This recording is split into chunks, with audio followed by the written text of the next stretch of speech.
بسم الله الرحمن الرحیم. السلام علیکم ورحمۃ الله وبرکاتہ.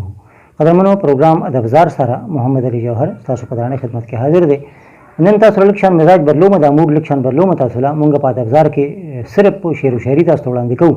خو نن په ادبزار کې تاسو لپاره یو ډېره بهترینه افسانه مونږ راوړې ده او دې لپاره مونږ مشکور یو د صاحبزاده طارق صاحب چې زموږ کوم په دوبۍ کې ملګری دی او دا افسانه هغه موږ ته رالیږلې وه. نو هغه ډېر مشکور یو. دغه افسانه ستاسو لپاره شاملو په پروګرام ادبزار کې.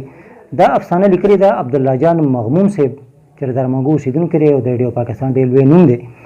هغې لیکلې وه او دا په 1970 کې د مغموم صاحب په خپل اواز کې دا چې دی نو په ریډیو پاکستان کې نشر شوې وه.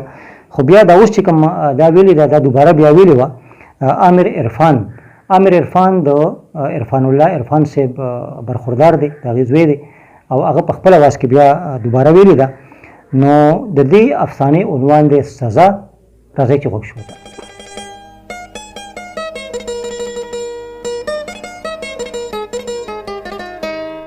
وروستی پارو چرګانو کلی په سر راخیستی و. جمعګل د چرګانو بانګونه اورېدل خو اړخ یې واړولو او مخ سر یې په بړستن کې راونغښتل.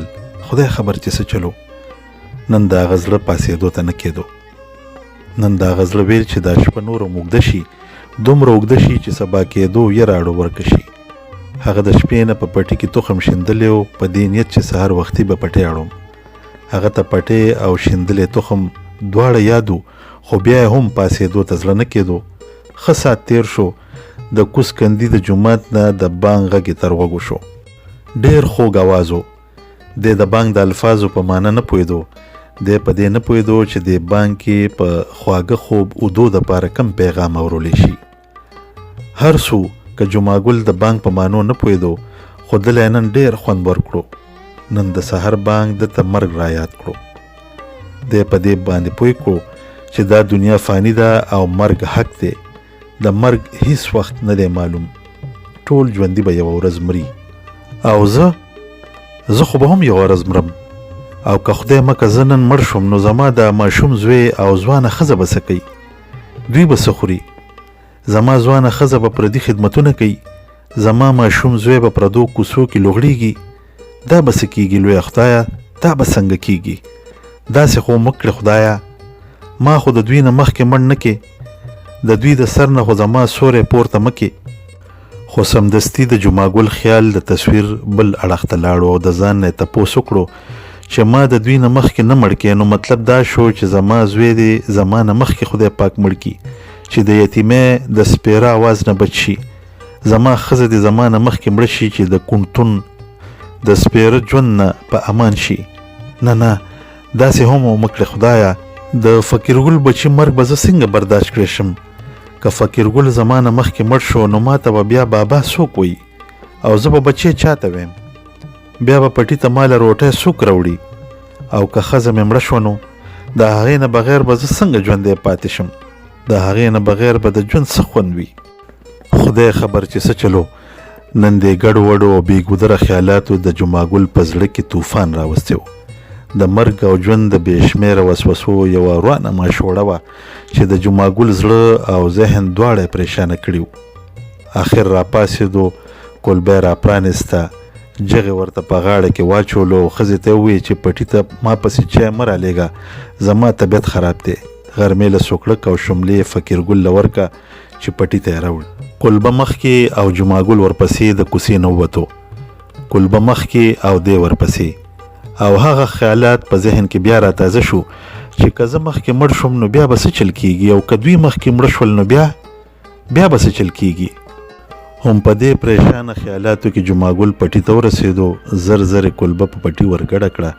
په خپل سوچونو او فکرونو کې ورته اړو د وخت اندازه ونه لګېده خو چې سر یې راپورته کړو نو نور نیم اسمان له راغلی و. د جمعګل زړه سپین کېدو. د کلي په لارې یو نظر واچولو خو فقیرګل ښکاره نه شو.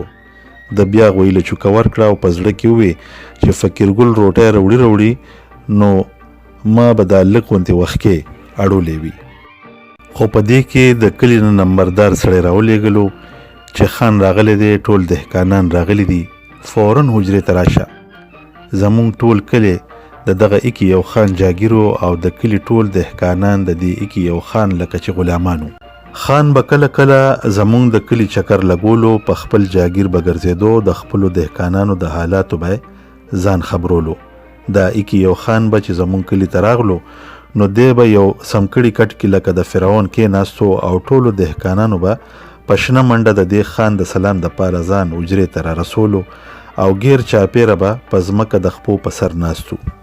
نن هم چې دا ایکي یو خان کلي ته راغلو، په کټ کې کېناستو، خلک په یو کو د سلام دپاره راوچلېدل او په ځمکه د خپو په سر کېناسته.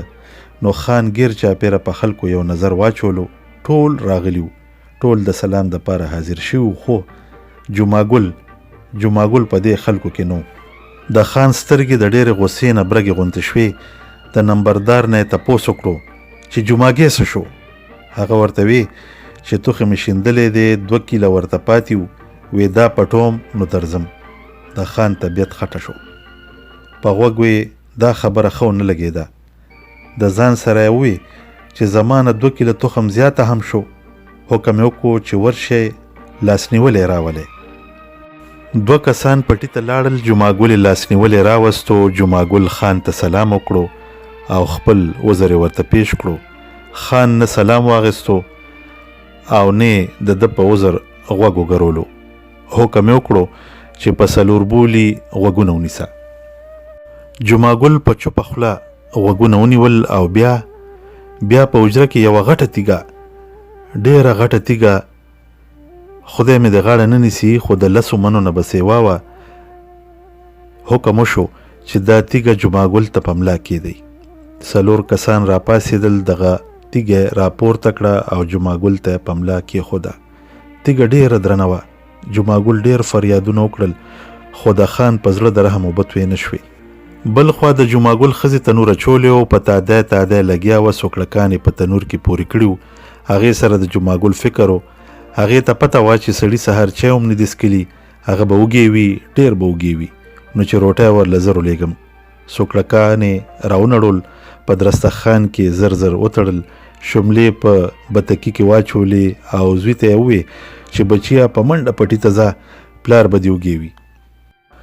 دې لا دا خبره کوله چې په دې کې یو ماشوم په منډه راغلو او د جمعګل ښځې ته ووی چې خان جمعګل باندې غوږونه نیولي دي او د حجرې هغه غټه تیږه ورته په ملا سوره کړې ده. د جمعګل ښځې سینې له درز ورکو، سرتور سر خپیاب له خپې په شنه منډه حجرې ته په جړه راغله. فقیرګل هم په مور پسې منډې وهلې. مور او زوی دواړه په جړه حجرې ته راننوتل. د جمعګل ټبر خان ته منت وکړو، خان معافي که. ماشوم فقیرګل ورته په خپو کې سملولو چې د دې ماشوم د روانو کلیکو ته وګوره چې جمعګل معاف که. خو د خان په زړه کې رحم رانغلو. د جمعګل د ټبر جړه او د فقیرګل چغې د خان کاڼی زړه نرم نه کړو. د جمعګل فریاد رو په کمېدو شو. فقیرګل د پلار سر ته ولاړو، جړلې، داسې جړل چې ورسره ناستو خلکو هم جړل. د جمعګل ټبر هم جړل او ورسره یې ګریوان هم سیري ویري کړی و. د سر ویښتې هم په موټو راشکولي وو. ډېره د غم ننداره وه، خو د خان غوسه نه سړېده. او څنګه به سړېده؟ جمعګل څه وړه ګستاخي خو نه وه کړې، ډېره لویه ګستاخي کړې وه. او د دې دومره لوی ګستاخۍ سزا همدغه ده چې جمعګل د دې تیږې د لاندې ساه ورکي چې سبا له بل دهقان د خان د داسې بې عزتۍ کولو جرأت ونه کړي. او چې لږ ساعت تېرېدو نو جمعګل یوه سلګۍ ووهله او فقیرګل یتیم او د فقیرګل مور کونډه شوه.